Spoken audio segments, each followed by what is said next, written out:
Everyone.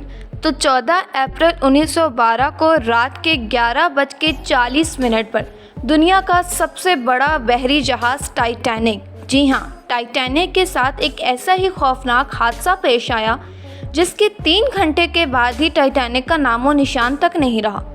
3 घंटे के बाद 15 अप्रैल रात के 2:20 पर अपने ही टाइम का सबसे बड़ा बहरी जहाज़ टाइटैनिक ओशन के बर्फीले पानी में डूब गया था।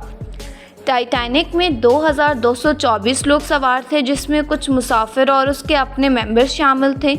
इस हादसे में तकरीबन 1,500 लोग डूब के मर गए। 106 साल के बाद आज एक्सपर्ट्स ऑफ साइंस ने कुछ ऐसे हक़ाइक़ सामने लाए हैं जिसका पूरी दुनिया को कुछ पता ही नहीं था।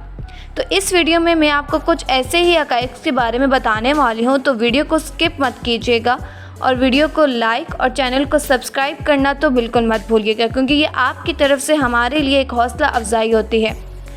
तो सबसे पहले टाइटैनिक की लंबाई 882.9 फीट थी।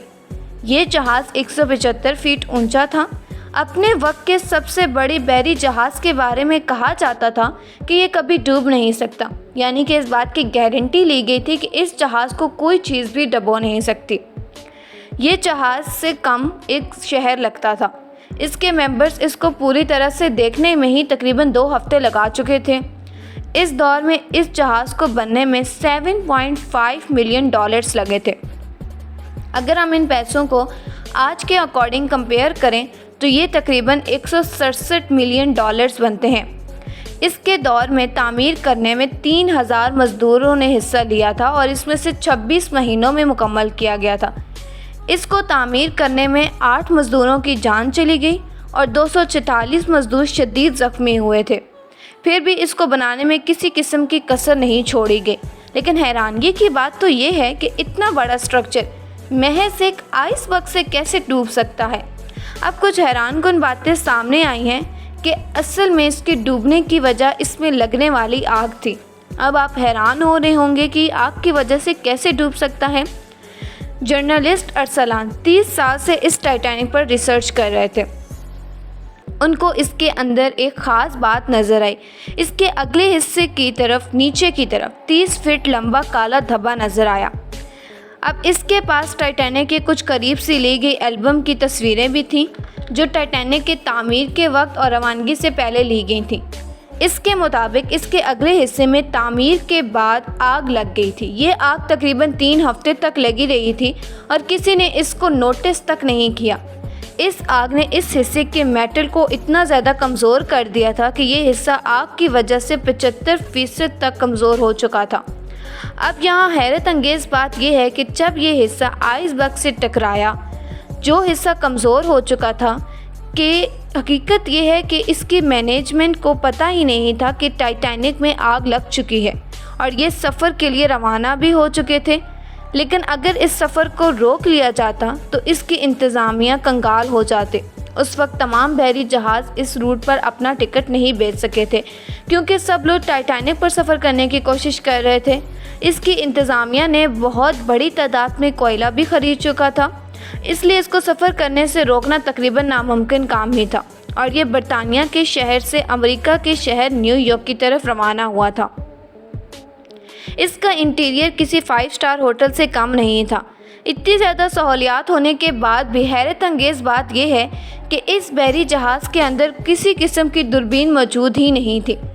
सबसे पहले टाइटैनिक में आग लग जाना और फिर इसको जाने की इजाज़त भी दे देना और इस जहाज़ में एक भी दूरबीन मौजूद ना होना इंतहाई हैरत की बात है। अगर इसमें दूरबीन मौजूद होती तो शायद ही इसको बचाया जा सकता था। कुछ लोगों का कहना है कि इसमें दूरबीन मौजूद थी, लेकिन इस जहाज़ के एक ख़ास हिस्से में रखा गया था और इस हिस्से की चाबी सेकंड ऑफिसर डैरेट के पास थी और इसको आखिरी वक्त पर जहाज़ से निकाल लिया गया था। ये ऑफिसर जल्दबाजी में कैप्टन को चाबी देना ही भूल गया था। नहीं, मतलब कुछ हैरत की बात है ये। दूरबीन होती तो आइसबर्ग को पहले से ही देख लिया जाता था और जहाज़ को मोड़ दिया जाता।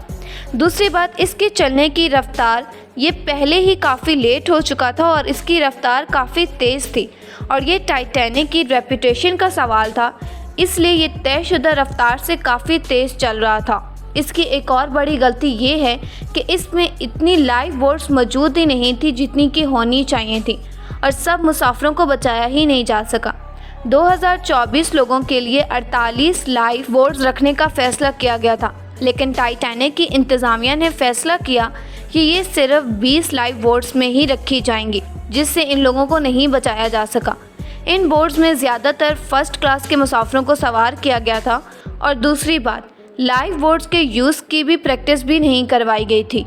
इनमें इन लाइफ बोट्स को नीचे उतारने में ही 30 मिनट लग गए थे। अगर इनको तरबियत दी जाती तो इनको शायद 15 मिनट लगने थे, और इससे ज़्यादा कई जानें बचाई जा सकती थीं।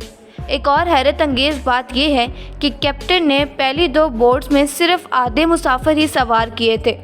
65 मुसाफिर की कैपेसिटी वाली ये कश्तियाँ आधे मुसाफिर लेते ही दूर चली गई थी। और इसकी बदकिस्मती में एक और बात ये भी शामिल थी कि इमरजेंसी के वक्त जब बहरी जहाज़ से जो सिग्नल्स निकाले जाते हैं ताकि अराउंड में कोई भी बहरी जहाज़ मौजूद है तो वो इस सिग्नल को पकड़ ले और इनकी मदद को आ सके, लेकिन इनकी दफ़ा ऐसा ना हुआ। इन्होंने जो सिग्नल्स निकाले जो इमरजेंसी में निकाले जाते हैं, तो इनके करीब ही जो एक और बहरी जहाज़ था जो कि थोड़ा दूर चल रहा था, कैलिफोर्निया था उसका नाम, इन सिग्नल्स को मुकम्मल तौर पर नज़रअंदाज कर दिया गया था।